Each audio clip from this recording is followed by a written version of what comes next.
이 시간 우리에게 주시는 하나님의 말씀 히브리서 7장 11절부터 15절의 말씀입니다. 우리가 다 찾으신 줄 알고 11절부터 15절까지 같이 읽겠습니다. 레위 계통의 제사 직분으로 말미암아 온전함을 얻을 수 있었으면 백성이 그 아래서 율법을 받았으니 어찌하여 아론의 반차를 따르지 않고 멜기세덱의 반차를 따르는 다른 한 제사장을 세울 필요가 있느냐? 제사장 직분이 바뀌었은즉 율법도 반드시 바꾸어지리니 이것은 한 사람도 제단 일을 받들지 않는 다른 지파에 속한 자를 가리켜 말한 것이라. 우리 주께서는 유다로부터 나신 것이 분명하도다. 이 지파에서는 모세가 제사장들에 관하여 말한 것이 하나도 없고 멜기세덱과 같은 별다른 한 제사장이 일어난 것을 보니 더욱 분명하도다. 아멘. 지금 읽으신 히브리서 7장 11절부터 15절의 말씀을 본문으로 멜기세덱의 반차라는 제목으로 이 시간 우리가 함께 은혜를 나누겠습니다. 오늘 말씀을 이렇게 보니까 원문에 반차를 쫓는 라는 원문이 나옵니다. 여기는 원문으로 반차를 쫓는 카타텐 탁신입니다. 이것은 반차로 번역된 탁신이라는 말은 규칙적인 배열, 질서, 정돈의 뜻이 있고 제사장들에 대한 독특한 계층, 차례를 의미하는 것입니다. 이것이 바로 반차예요, 반차.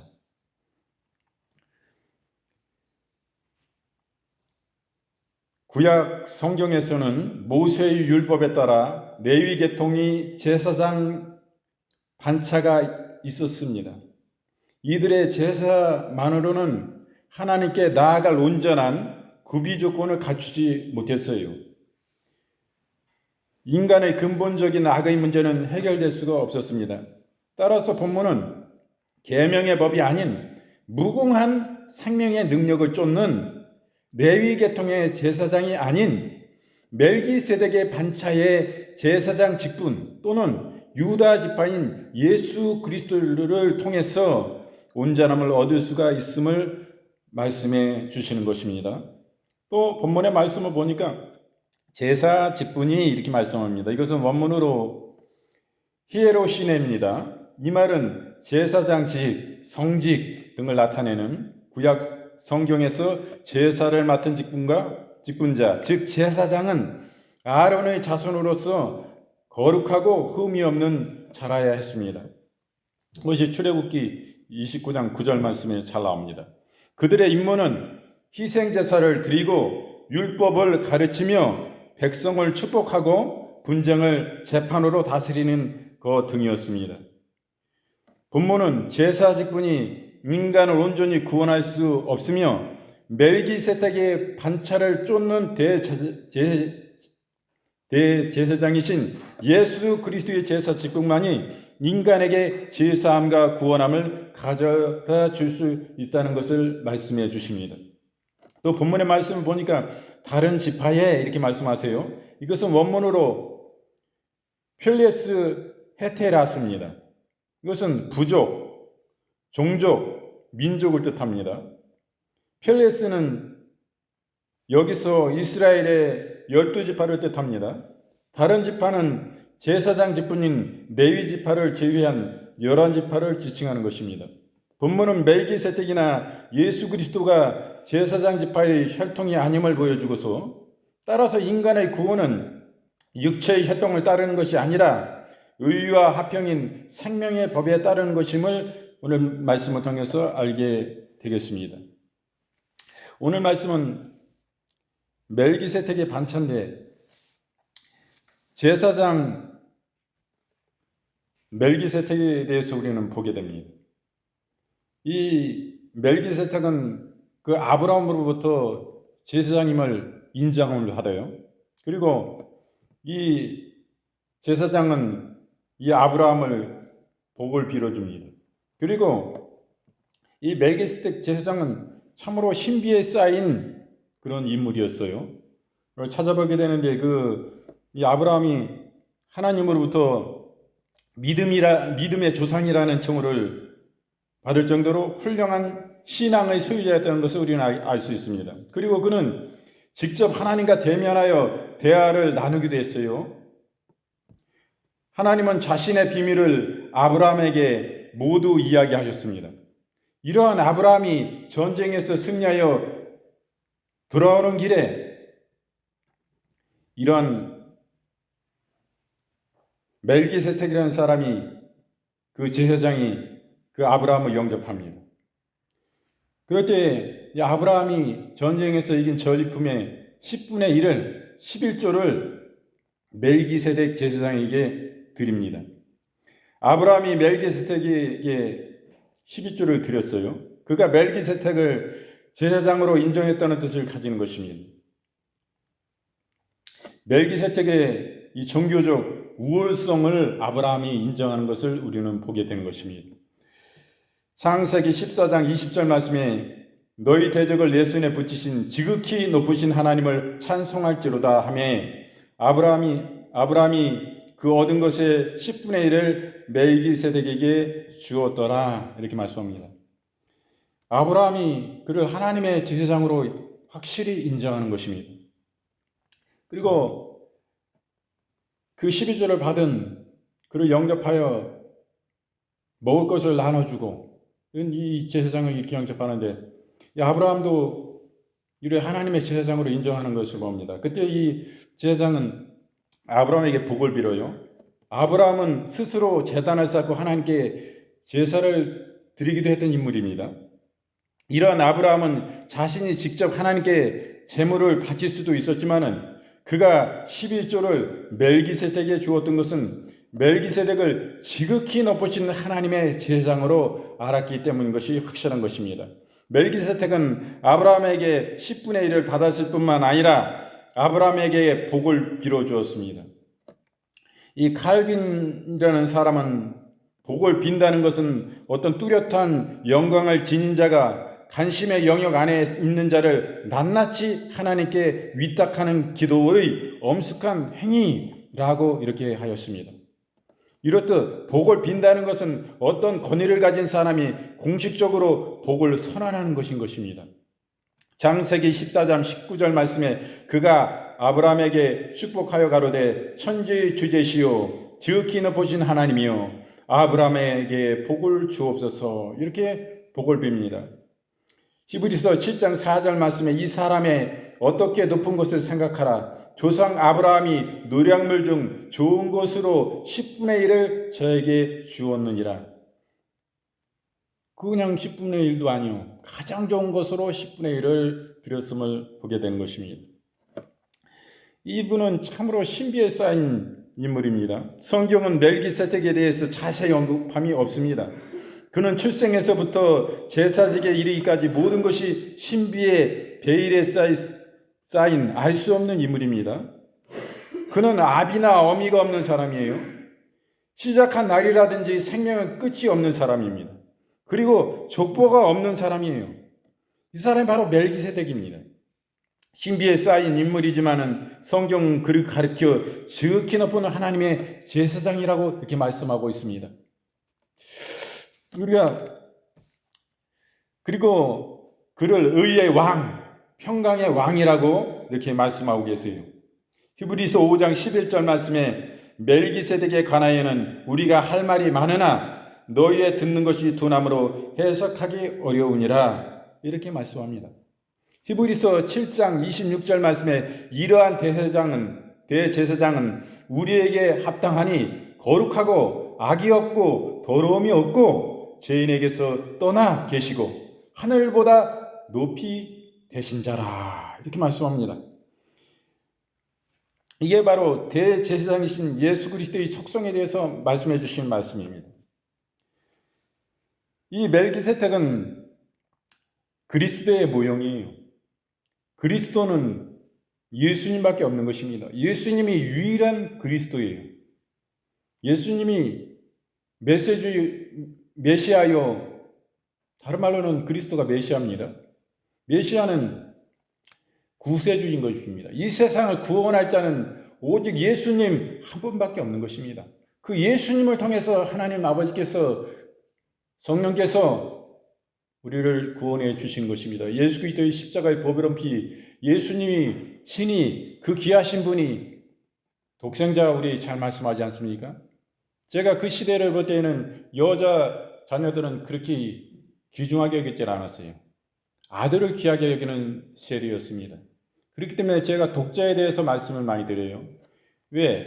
독자보다도 더 훌륭한 말씀이 바로 독생자인 것입니다.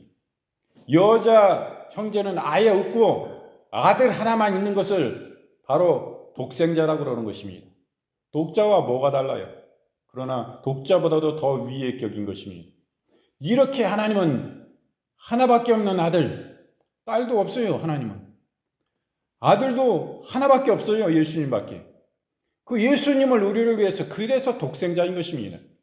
독자보다 한 위층이 굉장히 높은 말씀이에요. 이거는 뭐 딸도 없는 아주 아들도, 딸은 아예 없고 하나님은 아들도 하나밖에 없다 이거예요. 그걸 독생자라고 그럽니다. 독자보다 더 위에요. 독자는 아들은 하나지만은 누이 동생이 있을 수 있고 누나도 있을 수 있는 겁니다. 그걸 독자라고 그래요. 독자도 귀한데 독생자예요. 독생자. 하나님은 우리를 위해서 그 독생자를 주신 것입니다. 우리를 영원한 지옥 가운데 살다가 이 땅의 구렁텅이에 짧은 인생을 허망하게 살다가 하나님도 모르고 하나님도 예배치 아니하고 하나님과 반역된 삶을 살다가 영원 지옥 선고를 받아서 영생토록 끝도 없는 그 고통 가운데 매일매일의 타죽는 죽음 가운데 순간순간 타죽는 그런 고통을, 끊임없이 고통을, 그런 죄악을 감당하고 가는 것입니다. 하나님은 우리를 사랑하셔서 회개케 하시고 하나님을 참으로 나의 주로 임금으로 모시고 사는 삶을 살기를 원하시고 우리를 그 가운데 인도해 주십니다. 그러나 하나님은 말씀을 통해서 회개케 원하시지만은 선지자를 통해서도 그렇고 계속 인생을 회개치 않았어요. 그래서 하나님은 마지막 수단으로서 예수님을 보내신 것입니다.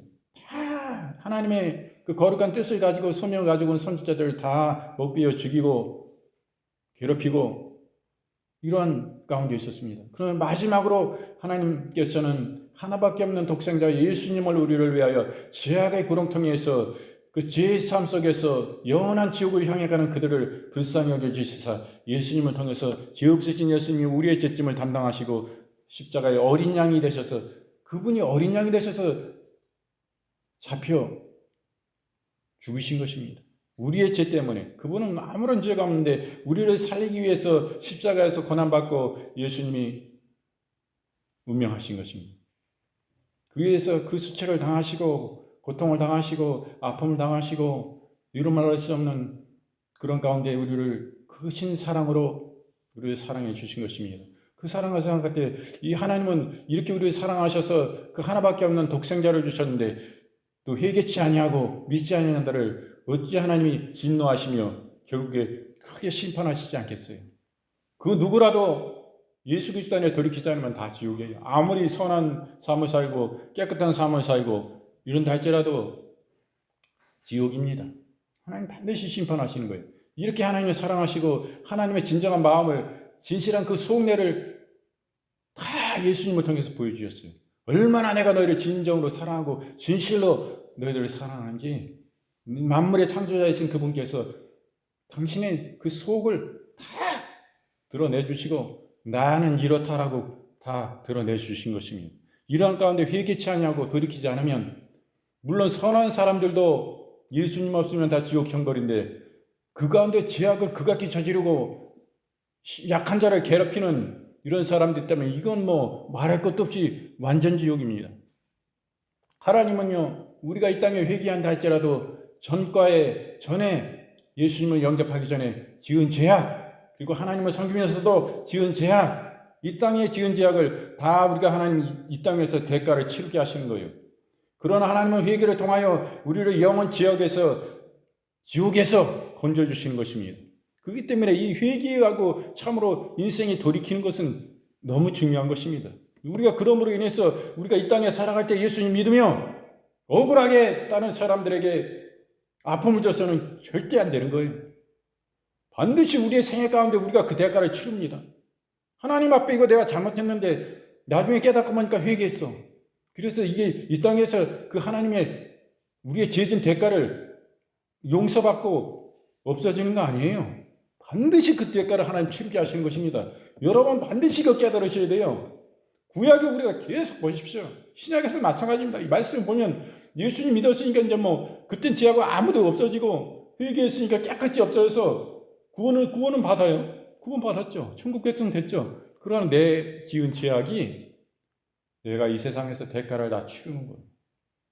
다윗도요, 우리아의 아내를 그렇게 나쁜 작전을 짜가지고 우리아를 적군에 죽게 해가지고 먼저 애기 가졌어. 그래가지고 저 사람을 죽이고자 했을 때 적군과 싸워서 맨 앞자리에 세워서 총알 바지로 세워서 죽게 했잖아요. 그런 모든 죄악을 하나님 보고 계신 거예요. 그 죄악을 얼마나 하나님 앞에 충성되고 하나님 앞에 아름답고 하나님이 기뻐하시는 자 다윗이에요. 그러나 그 사랑하는 자라도 회개해서 돌이켜서 하나님이 지옥에 가지 않게 해주시지만은 그 회개를 받아주셨지만은 네 지은 그 약한 죄악으로 인하여 너희 집안에 칼이 떠나지 아니하리라, 영영이 떠나지 아니하리라 하나님 말씀하신 거예요. 다윗의 말년이 어땠습니까? 다윗이 그 어렸을 때는 하나님 기름 부으심을 받았지만은 그 장인인 사울왕이 그를 얼마나 죽이려고 쫓아다녔어요. 그런 어려운 가운데서 하나님 구원해 주셨는데 왕이 돼가지고 이제는 세우심을 입고 모든 것을 하나님이 다 주시는데 모든 여자 다 주신 겁니다. 그 궁궐의 여자들은 다 자기 여자예요. 궁녀들은 다 자기 왕의 여자예요. 누구도 결혼 못합니다. 그냥 왕이 결혼 안 해주면 그냥 그 궁녀로 살다가 거기서 일하다가 그냥 결혼도 못하고 죽는 거예요. 궁녀는. 왜? 왕의 여자이기 때문에. 큰일 납니다. 누가 결혼한다고 그러면 궁녀하고 결혼할 수가 없어요. 어떤 대신도 힘 있는 사람도 안 돼. 왕 앞에. 하나님이 왕으로서 이렇게 세워주시고 그랬는데도 불구하고 그가 이런 죄악을 지었을 때 엄청난 충성된 하나님의 사람입니다. 그런데 이런 흉악한 죄악입니다. 하나님 보시기에. 하나님 그냥 일반적인 사람을 생각해 눈 감아줄 수도 있는 거예요. 하나님은 결코 그런 분이 아닙니다. 하나님은 공의의 하나님이요 정의의 하나님인 것입니다. 그러므로 우리는 깊이 깨달아야 돼요. 내가 그냥 이 죄 짓고 또 회개하면 되지. 또 하나님 앞에 회개하면 나 구원해 주시지 하나님은. 그래가지고 또 그 죄악을 습관적으로 하나님 막 이용하는 거예요. 하나님 좋으신 하나님이니까 내가 요거만 하고 회개해야지. 요거 나쁜 일 하고 회개해야지. 이런 마음을 간 이것은요 진실한 신앙이 아닌 거예요. 그 사람은 잘못하면 지옥 갈 신앙이요. 바로 들이쓰고 바로 믿어야지. 선한 양심을 가져야 되는 거예요. 우리가 하나님 앞에 더 깨끗해지려고 더 깨끗한 양심을 가지고 정결한 삶을 살고 주님께 더욱더 가까이 가고 그분께 가르침을 받고 그분을 배우기 원하고 그분을 닮기 원하고 그분과 같이 되길 원하고 우리가 믿음의 주여 온전케 하신 그분께서 우리에게 주신 그 은혜가 얼마나 크고 그분의 구원이 얼마나 크고 그분의 생명이 얼마나 크면 생각할 때 우리는 이와 같은 삶을 살아야 되는 것입니다. 하나님께 영광 돌리는 삶 살아야 돼. 하나님 슬퍼하시게 하는 삶 살면 안 돼요. 하나님 얼마나 좋으신 분입니까? 그래서 그 다윗이 말년에 자기 아들에게 쫓겨다녀요. 그 아들이 엄청 죽이려고 아버지 괴롭히고 자기가 왕위를 찬탈하려고 엄청 그러지 않습니까? 그 우리아의 아내를 취함으로 인해서 칼이 떠나지 않냐고 이런 괴로운 고통을 이 땅에서 대가를 다 치우고 가는 거예요. 그렇기 때문에 저도 깨닫지 못했었어요. 말씀들을 자꾸 이렇게 보다 보니까 우리가 아무리 회개해도 이 땅에서 지은 죄악을 하나님 우리에게 대가를 요구하시는구나. 대가를 반드시 치르게 해주시는구나. 죄에 대해서는. 그것을 제가 깨닫게 되는 거예요. 그전에 그냥 회개하고 그래서 다 끊어지고 그냥 끝났지. 이게 아니더라고. 그래서 믿지 않는 사람들은 나하고 저 사람하고 죄져가지고 저 사람이 나에게 흉악한 짓을 해고 내 평생 잊지 못할 내 고통의 아픔을 줬는데 저 사람은 감옥 가가지고 몇 년 살다 그냥 나왔다 이거예요. 그런데 그 사람은 받은 그 상처가 너무 큰 상처이기 때문에 평생 그 아픔을 안고 괴로운 삶을 사는 거예요. 그런 이 지경을 볼 때 하나님께 용서해서 그 사람 예수님 믿는데 그거 볼 때 진짜 화가 나는 거예요. 하나님이 지가 뭔데 하나님 봐. 이래. 하나님께. 믿지 않는 사람들이니까. 응? 자기가 용서해줘. 난 용서 못했는데요. 제 몇 년 감옥 살고 나온 거 그거 어떻게 되냐고 말이야. 평생에 내 한우로 내 가슴에 그냥 비수를 꽂아가지고 나는 아직도 잠이 안 오고 억울해서 막 맨날 슬프고 증오감이 있는데 하나님을 용서해 주신다고 단번에 막 이래. 그건 잘못하는 거예요. 자기가 하나님을. 당신이 그렇게 안 해도 그 사람 세상 법정에서 감옥 살다 나왔어도 하나님은 그 사람에게 반드시 그 죄가를 치르게 하시는 하나님이지. 하나님이 용서해 주셔서 지옥에서는 건져주시고 천국 백성 삼아주셨지만은 그 지은 죄악은 반드시 이 땅에서 대가를 치른다. 그것을 아셔야 돼요. 하나님은 공의의 정의의 하나님이요. 사람이 생각하는 그 이상인 것입니다. 하나님이 뭐 당신은 믿지 않으니까 그런 분이 아니요. 하나님 공정한 은혜를 베푸시는 분입니다. 자기가 마음의 문을 열고 진정하신 하나님을 뵙길 원하고 말씀에서 말씀하신 그 하나님을 배우길 원해야지. 그럴 때 진실하신 하나님을 만나주시고 간절히 원하면 그분께서 말씀하시고 더 깊이 알게 됩니다. 그럴 때 하나님 얼마나 좋으신 하나님인가. 믿지 않는 사람들이 오해하는 부분이 많아요. 진짜 하나님은 어떤지. 하나님 말씀 가지고 종교적으로 서 있는 목회자들이, 사역자들이, 교회 지도자들이, 우리 교인들이 진짜 하나님입니까? 하나님 아니요. 그 사람들은 하나님으로 봐. 하나님으로 그러니까 오해하고 교회가 저렇고 하나님 믿는 사람 어쩌고 막 이랬는데 하나님 말씀은 진실에 더 깊이 들어가 버려 말이에요. 하나님 그런 하나님 아니에요. 얼마나 자기한테도 믿지 않는 사람들이 얼마나 좋은 하나님인지 몰라서 그래요. 하나님을 만나야지 사람 보고 이거 안 돼. 하나님과의 우리는 1대1의 관계입니다. 지금 성령이 만민에게 기름을 부은 세계예요. 구약 시대에는 만민에게 기름 부었습니까? 안 부었습니까? 안 부었어요. 이스라엘 백성들도 성령 못 받았어요. 그때는. 성령 받는 사람은 왕, 제사장, 또 누구 선지자. 이 세 부류의 사람이요. 그 당시에는 딱. 그렇기 때문에 선지자를 통해서 하나님 말씀을 성령이 그 사람들에게 계시니까 그 사람들이 성령이 말씀하신 것을 이스라엘 백성들에게 말씀하시고 회개케 하시고 그런 일들이 있었던 거예요. 그러나 지금은 만민이 성령 받아가지고 예수님을 구주로 영접하고 진실을 믿으면 성령이 임하셔가지고 그 중심에 성령이 계십니다. 그래서 자기가 영적으로 잘 몰라도 자기 속에 계신 성령이 말씀하세요. 그래서 어떠한 예언이 오거나 계시가 오거나 깨달음이 오거나 어떤 말씀이 임할 때에 우리의 말씀 속에 감동이 오는 거예요. 그걸 공명이라고 해요. 말씀을 때 감동이 와가지고 막 눈물이 나고 내 마음의 느낌이 와. 이게 내 말씀이라는 게.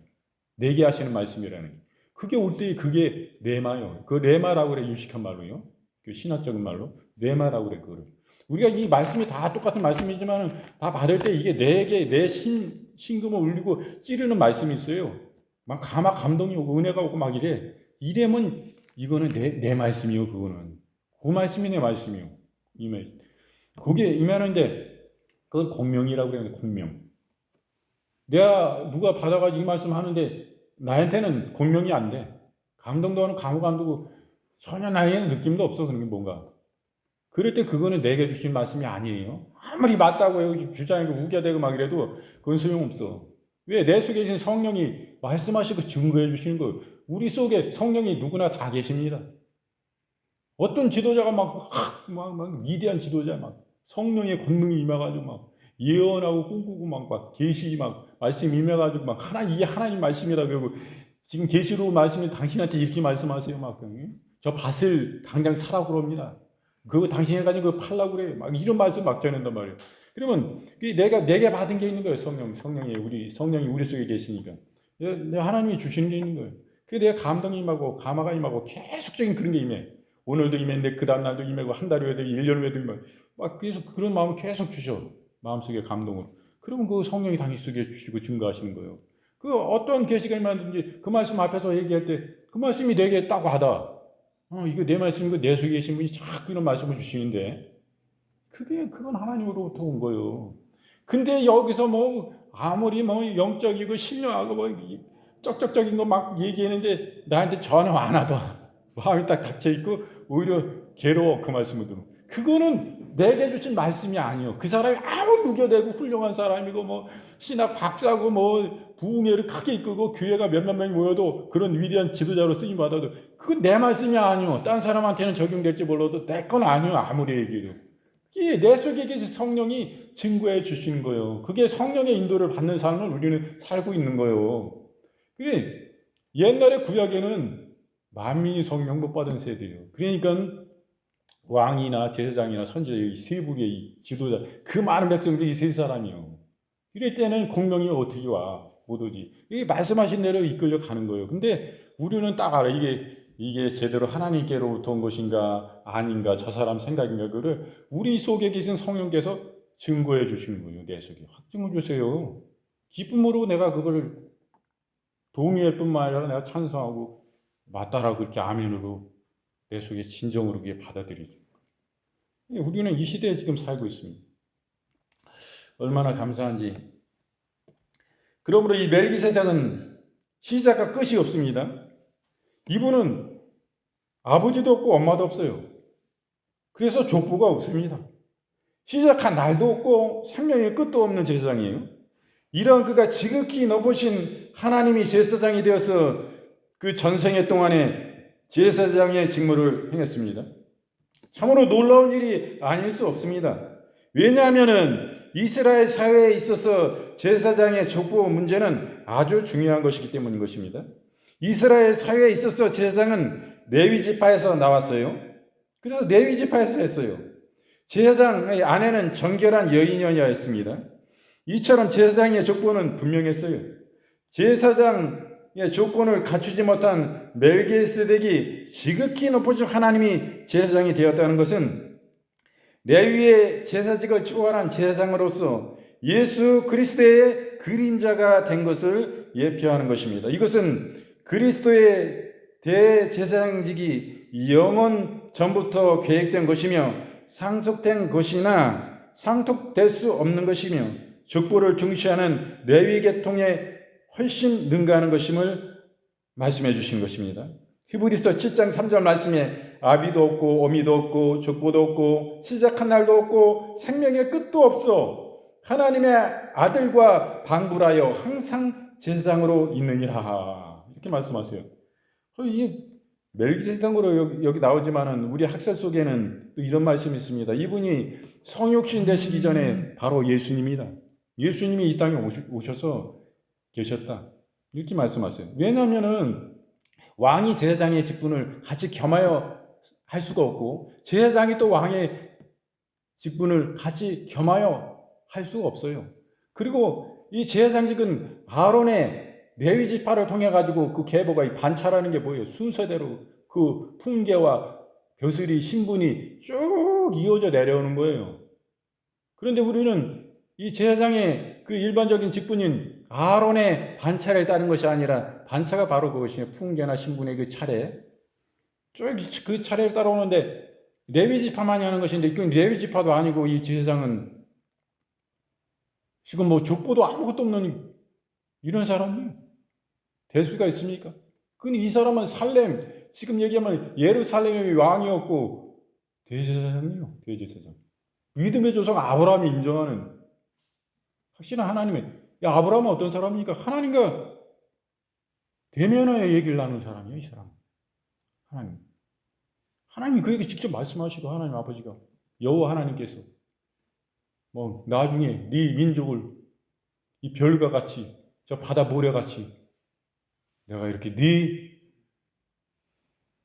그때는 아브라함은 아들도 없고 딸도 없고 나이 많아가지고 단산되고 아들을 생산할 수 없는 나이였습니다. 그 부인 사라도 마찬가지고 아브라함과 사라를 통해서 이삭은 있기도 전에 그런 꿈과 같은 말씀을 주시고 그런 비전을 주시고 이렇게 말씀하셨는데 이삭의 씨를 통해서 지금 이스라엘 백성들 그 나라가 지금 수백만의 나라가 지금 있지 않습니까? 여러 가지 수천 년 내려오면서 전쟁도 당하고 학살도 당하고 그 민족이 몇백만 명이 학살돼서 죽고 그런 어려움들이 많았습니다. 아직도 존재하는 그 이유를 보십시오. 하나님 말씀이 얼마나 진실한가. 하나님이 살아계시고 우주 만물을 창조하신 창조주 하나님이세요. 하나님은 이스라엘이 강대하고 힘있어 큰 나라라 그 나라를 택하신 것이 아닙니다. 힘이 없고 연약하고 제일 적은 나라를 하나님 택하셔서 그 민족을 통해서 영광받기 원하신 거예요. 그들이 하나님에 따르지 않고 자꾸 견눈질하고 우상숭배하고 세상결로 갔기 때문에 우리에게도 어떤 면은 그 은혜예요. 우리에게 기회고.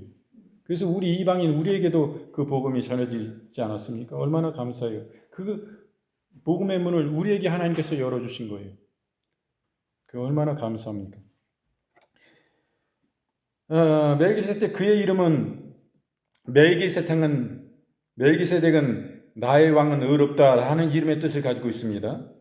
또한 평강의 의미가 담긴 살렘 왕입니다. 그리하여 그는 의의 왕, 평강의 왕이라고 할 수 있습니다. 이 같은 이름은 의와 평강의 왕이신 예수 그리스도를 가리키는 뜻입니다. 예수 그리스도로 말미암아 미래의 구원의 사역에 대하여 시편 기자는 의와 화평이 서로 입맞추었으며 이렇게 말씀합니다. 시편 85편 10절 말씀입니다. 이렇게 노래하는데, 그리고 이사야 선지자는 그리스도를 가리켜 평강의 왕이라고 하였습니다. 에레미야 선지자는 여호와 우리의 의라고 칭하였습니다. 이름에 있어서조차 멜기세덱은 예수 그리스도를 예표하고 있음을 우리는 보게 된 것입니다. 이사야서 9장 6절 말씀에 이는 한 아기가 우리에게 낳고 한 아들을 우리에게 주신 바 되었는데 그 어깨에는 정사를 메었고 그 이름을 기묘자라 모사라 전능하신 하나님이라 영존하시는 아버지라 평강의 왕이라 할 것입니다. 이렇게 말씀합니다. 우리가 이 예수 그리스도를 여기서 보게 돼요. 예수님은 영원한 제사장입니다. 그리고 완전한 제사장입니다. 그리고 예수님은 영원한 구원자이신 것입니다. 예수 그리스도는 구약의 제사장들처럼 유한한 자가 아니라 영원히 계신 분입니다. 성경은 그가 태초부터 계셨다고 가르치고 있습니다. 예수 그리스도는 제한된 육체의 생명 안에 거하는 제사장들과는 다릅니다. 그분은 영원히 살아계시는 분으로서 그의 제사직도 영원히 지속되는 것입니다. 히브리서 7장 24절 말씀에 예수는 영원히 계심으로 그 제사 직분도 갈리지 아니하나니 말씀합니다. 바로 영원한 제사장임을 말씀하시는 거예요. 히브리서 7장 17절 말씀에 증거하기를 내가 영원히 멜기세덱의 반차를 쫓는 제사장이라 하였도다 라고 말씀하세요. 구약의 제사장들은 죄를 없애하거나 새 생명을 부여하는 능력을 갖지 못했습니다. 그러므로 끊임없이 속죄의 제사를 드렸어요. 그러나 예수 그리스도는 자신을 제물로 삼아 십자가에서 완전한 속죄 제를 드림으로써 말미암아 모든 죄를 도말하셨습니다. 이것은 시간과 공간을 초월합니다. 그러므로 누구든지 예수께 나오기만 하면 죄의 속박에서 벗어나 자유케 되는 것입니다. 히브리서 9장 12절 말씀에 염소나 송아지의 피로 아니하고 오직 자기의 피로 영원한 속죄를 이루사 단번에 성소에 들어가셨느니라. 아멘. 바로 예수 그리스도는 이렇게 완전한 제사장이신 거예요. 예수 그리스도께서 인류의 죄를 짊어지시고 십자가에서 대성물이 되신 것은 이례적인 것이지만 단 한 번입니다. 그 효력은 그러나 영원한 것이에요. 따라서 예수 그리스도의 속죄 사역을 기반으로 하는 구원 역시 영원한 효력이 있는 것입니다. 예수 그리스도로 말미암아 구속함을 입은 우리 성도들은 영원히 그 신분이 보장되는 것이에요. 우리가 진정으로 믿었으면 그 신분은 영원한 것입니다. 그러나 많은 사람들이 믿는 흉내는 내고 표는 겉으로 보기에는 나 있지만은 실제는 마음속에 중심 속에 진정한 믿음이 없어요. 그러니까 삶이 하나님 앞에 의로우신 하나님 앞에 살지 못합니다. 물론 믿음이 연약하면 그럴 수도 있습니다. 그러나 진실을 믿지 않았던 그런 삶의 중심 속에는 하나님이 아니에요. 하나님이 주님이 아니고 왕이 아닙니다. 그렇기 때문에 하나님을 그냥 이용하는 사람들이에요. 우리가 똑같은 교인입니까? 그런 중심을 가져서 우리 회개하고 진정으로 돌이켜서 그 주님 나의 주요 임금으로 모셔야 돼요. 그런 삶을 살 때 우리의 신분은 영원토록 보장되는 것입니다. 우리가 우리의 구원을 위해서 매일매일 회개할 필요가 없어요.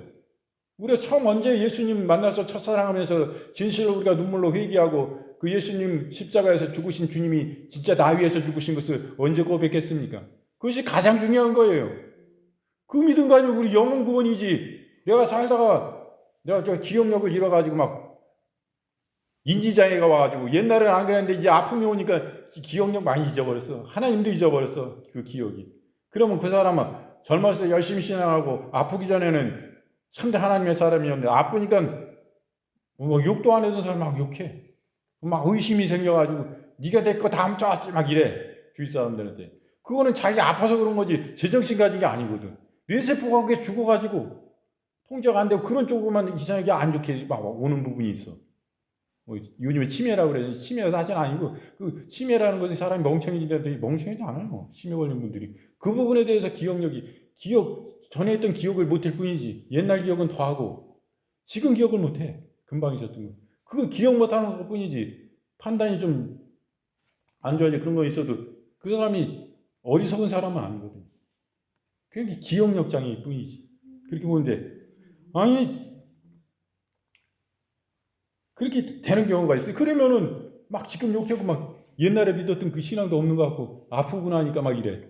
그럼 하나님은 잘못됐다고 그러시겠냐고.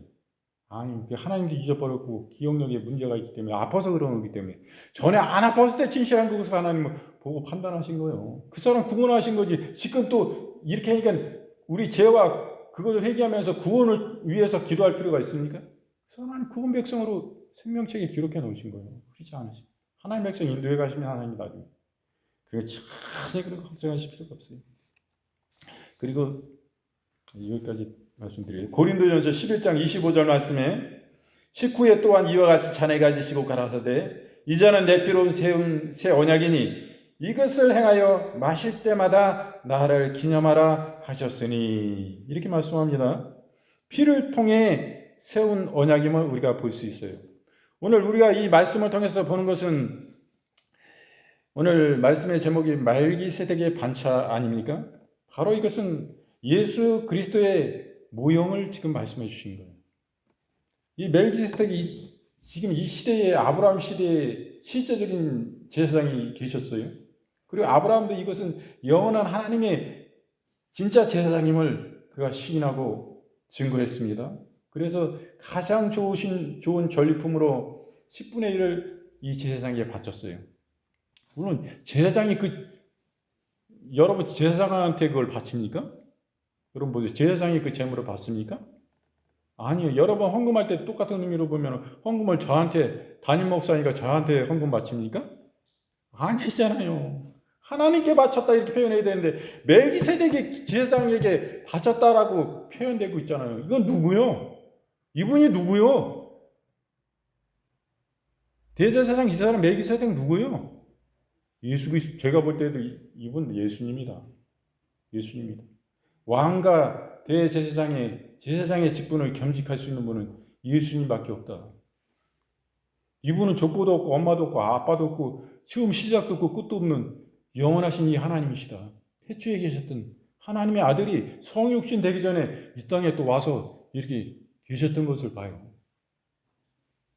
이렇게 이게 신학적으로 보면 이렇게도 볼 수가 있는데 여러분 이 부분이요 굉장히 어려운 부분이에요. 여러분 구약 성경 있다가 창세기 있다가 보면 멜기세덱이 나와가지고 지금 이렇게 나오는데 지금 여러분 이게 제가 오늘 설교를 통해 가지고 좀 도움이 되셔야 되는데 우리가 제사장 그리스도의 모형인 제사장 멜기세덱을 오늘 말씀을 통해서 봅니다. 그 아브라함이 제사장으로 그분을 인정했어요. 멜기세덱은 아브라함에게 복을 그리고 빌어 주었습니다. 멜기세덱은 아주 신비에 쌓인 인물임을 알잖아요. 족보도 없고 엄마 아빠도 없고 어디서 또 시작인지 끝이 없는 분이요. 세상에 사람이면 일반적인 사람이 뭐 대제사장이라도 끝이 없는 사람이 누가 있어요? 한 번은 죽게 돼 있지. 영원한 신분이요. 영원. 이게 그렇지 않습니까? 그리고 이분이 예수 그리스도의 모형임을 보는데 이분은 살렘 왕이자 하나님의 제사장이었습니다. 왕과 제사장 직분을 겸했어요. 그리고 시작과 끝이 없습니다. 그리고 의와 평강의 왕입니다. 사람이면 이럴 수 있어요? 의와 평강의 왕이 될 수 있냐고요, 진짜. 매일매일 어떻게 의롭게 거룩하게 정결하게 깨끗하게 어떻게 살 수가 있어요? 살 수가 없는 거예요, 사람은. 육신이 입은 죄성의 본성을 가진 우리 하와와 아담 그 조상으로부터 왔는데 그럴 수가 없는 거예요. 그리고 예수 그리스도는 어떤 분입니까? 이를 통해서 볼 때. 이분이 바로 영원한 제사장이지 않습니까? 그리고 완전한 제사장이에요, 예수님. 그리고 영원한 구원자이십니다. 멜기세덱의 이분을 보면서 바로 우리 구약에서도 예수님의 현현과 실제를 보는 것 같아요. 그렇지 않습니까? 오늘도 참 은혜가 되는 말씀이에요. 구약은 여호와 하나님께서 모든 것을 다 그분이 활동하신 시대로만 보지만은 예수님도 활동하셨고 성령님도 활동하셨어요. 하나님 아버지의 그런 사자로 또 구약에서도 이렇게 나타나시기도 합니다. 예수님이. 그리고 우주 만물의 창조도 하나님 아버지께서 혼자 하신 것이 아니라 그 아들 예수님과 아버지와 아들의 영이신 성령님과 이 세 분이 모든 것을 같이 하셨거든요. 그래서 얼마나 오늘 말씀을 통해서 우리가 은혜되는 부분이 많고 또 하나님의 말씀은 너무나 깊고도 깊습니다. 그래서 오늘은 히브리서 7장 11절부터 15절의 말씀을 통해서 멜기세덱의 반차라는 제목으로 함께 우리가 은혜를 나누었습니다. 오늘 말씀을 모두 마치고요.